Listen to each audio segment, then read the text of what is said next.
Hey everybody, thank you for joining us. Here we are at Pittsburg Landing. We got a Pittsburgher behind the camera, but I think there's a different spelling going on here. Pittsburg Landing, known, sometimes the Battle of Shiloh is called Pittsburg Landing. So what's going on with Pittsburg Landing? Why do we care about it? And then we're going to talk about Grant's last line and maybe show some of the cemetery up here. And we're going to do all of this in 11.5 minutes. Just to prove myself wrong, I thought I'd say that. General Parker Hill's Battle Focus Tours. This is Pittsburg Landing, named for Pitts Tucker, who had a little log cabin up on top of where the cemetery is now. He sold liquor to the riverboat crews and so forth. Sherman's division, after they make the attempt to hit the Memphis and Charleston Railroad, just a bit east of Corinth, Mississippi, they go up the Yellow Creek and get into a hailstorm, a lot of rain. It's in March, it's terrible, and they will fall back here and come ashore here at Pittsburg Landing. And so it'll be the first of the federal divisions come ashore. When Grant arrives, eventually Stephen Hurlbut's division will be sent in. The rest of the divisions will come in: W.H.L. Wallace, John McClernand, Benjamin Mayberry Prentice, and this will be the huge federal campground.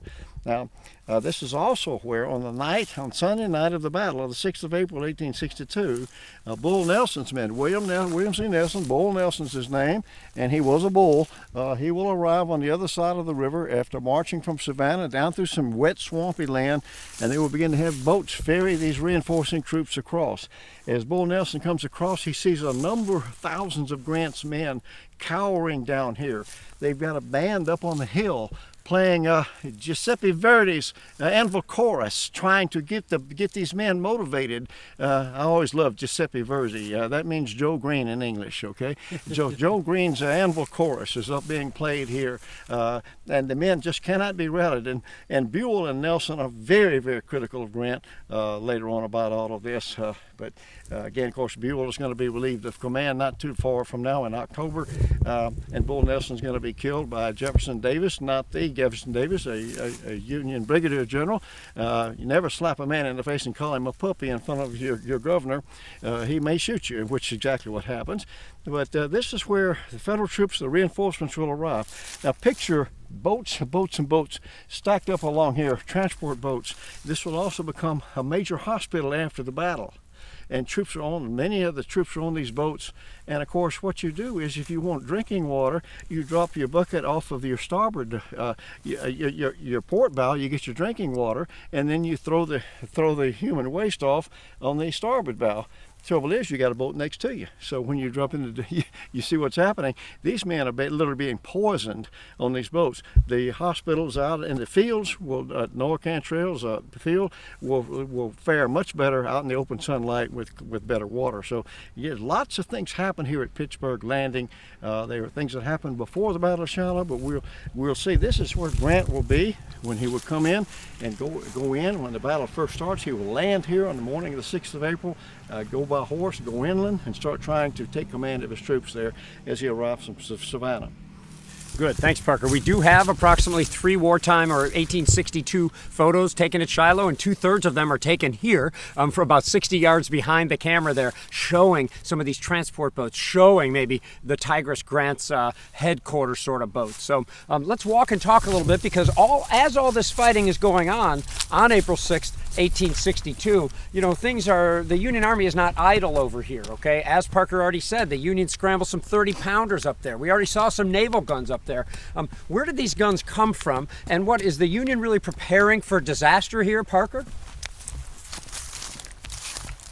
I'm sorry, I didn't hear the question. Sorry, what's going on? How did these cannons get here? Is Grant preparing for disaster here, and where did the cannons come from that he's bringing, these naval guns and others? Let's walk. Well, there are a number of guns. There are 24-pounder siege guns that arrived the day of the battle, and Grant is now, as a hornet's nest, and while all the fighting is going on, Grant is using this time to build a final defensive line. There are some very rare earthworks here at Shiloh as part of the final defensive line, and he will build a final defensive line that will extend for almost a mile to protect this landing here. And by the time a new commander takes Albert Sidney Johnston's place, P.G.T. Beauregard, that line will be completed. Just imagine, you're fighting this battle, the largest battle ever fought. in American history up to that time. It's not going well for you, but you're trying to scramble reinforcements. You're waiting for that sun to go down. You're waiting for the Confederate attack to peter out, and I'm also waiting for Chris to fall off the high wall he's walking on here. Hopefully he won't. And ultimately this will work, right? The Union has a strong line up here. Cannons, some infantry, they've got reinforcements coming in at last. I mean, just imagine if this would have gone the other way. You know, the career of Ulysses S. Grant had this really not turned around. Now, we're walking up to this last line. It's up on these bluffs here, and Grant uttered something pretty famous because, you know, if you asked Sherman, if you asked Prentiss, if you asked some of the troops who came onto the field as reinforcements, seeing the state of the Union Army over here, you might think it's time to retreat, General Grant. But General Grant did not feel that way. He said something famous at that point. I know we're breathing heavy here, so anyone want to jump in with it? I don't want to mess up the quote. Well, Grant Sherman looks to Grant. Grant, we've had the devil's own day, hadn't we? And Sherman's expecting Grant to order a retreat. Rain's pouring down. You can picture Grant's broad-billed hat, water flowing off, his cigar glowing under that. And he says, yep, lick 'em tomorrow, though. That's when Sherman says, I'm glad I didn't mention a retreat. That shows the determination of Grant. He knew that Buell's reinforcements have arrived, even though he later claims it made no difference. It made a difference, a huge difference. Of course it did. But it does show Grant's grit and determination. Good. So when we get up a little further, I'm going to bring on Tim Smith. But as we walk up, just know that we're entering the Shiloh National Cemetery. During the Civil War, you know, at least by the time Shiloh came around, national cemeteries were not a thing, certainly not on battlefields before. And, you know, after the Battle of Gettysburg, they're going to establish not the first national cemetery, but the first one on a battlefield in 1863. And then after that, more national cemeteries started coming up. National Cemetery. These are designed for Union troops, you know, who perished in the line of duty. But most of them have some Confederate soldiers in there, either on purpose or by accident. Most of them also, you know, house our final resting places for soldiers who died in and then after other wars as well as their spouses. So, Tim, maybe you could talk a little bit about this piece of ground, the cemetery. Tim Smith, former ranger here, expert on Shiloh. The cemetery was established in 1866. Unlike Antietam and Gettysburg and some of the more northern, maybe even Mill Springs,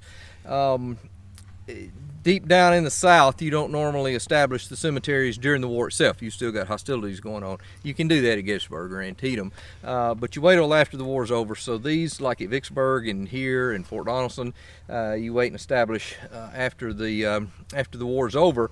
And so they disinter the dead out on the battlefield, the Union dead. In the winter of 1866, 1867, you don't want to be doing this in the hot summer, you know, with decomposed bodies and all that.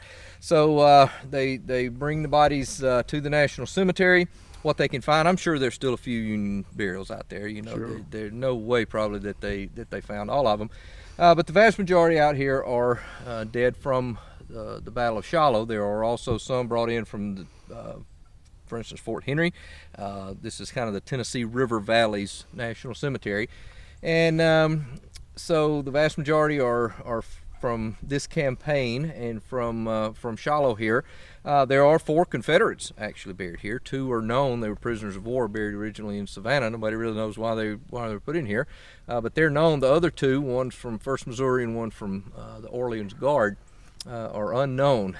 Most of the soldiers out here actually are unknown. You can look like in this section here. The taller stones, of course, are the ones that have the names on them. The short, smaller square stones are all unknown, which is sad, but you can understand after being buried for 4 years out on the battlefield. There's not a lot left, of course, of the bodies to be able to tell who it is. A lot of the headboards that had been put in place were either burned or rotted or whatever. So a lot of them out here are unknown. But it's one of the most beautiful national cemeteries in America. You know, right here on the banks of the Tennessee, and it's a solemn, impressive spot here. I agree. It's one of the prettiest. It's my favorite national cemetery. I was privileged to give the Memorial Day address here in the mid-'90s, and then again this year. twice. I love the cemetery. I think it's the most beautiful cemetery in the nation. And I'm going to go ahead. I know I'm usually perceived as an Eastern Theater kind of guy, and I go to a lot of national cemeteries. This is the most beautiful and happily situated national cemetery in the country. And I learned from Tim Smith that this was referred early on as the handsomest cemetery in the South. And I sort of agree. Do you guys have anything to add? Because we're under 11.5 minutes, and I'd like to maybe encourage Chris to stroll on and show some more of the cemetery. Anything? Parker? Silence is golden. All right, good. I've never learned that lesson, Parker. Parker Hills, Tim Smith, Chris White, thank you so much for watching. We have so much more to cover. Look for us, well, maybe south of Shiloh if the sunlight holds out, and then everywhere else, Parker's Crossroads, Bryce's Crossroads, maybe a little bit of Spring Hill, Franklin, and Nashville as well. So thank you so much for watching. Let's go have some moments of zen as Chris walks wherever he'd like to.